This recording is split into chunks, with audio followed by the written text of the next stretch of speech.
ky pensionist në fund të këtij procesi do të ketë marrë 2.160.000 lekë më shumë se sa merr deri tani. Kjo është për pikën e parë.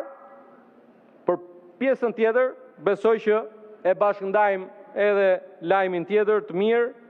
Nga 1 janari 2026, fal këtij buxheti rritet paga minimale për 307.850 punonjës në këtë vend do të shkojë rroga minimale 500 euro.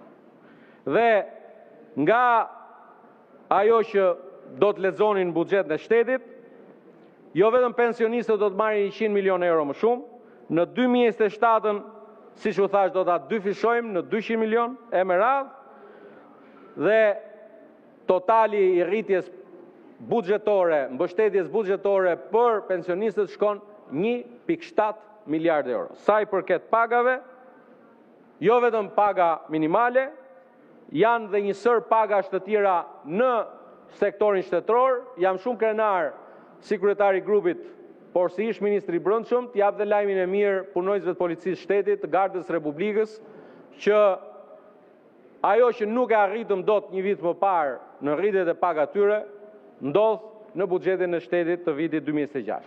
Në përfundim të kësaj hyrje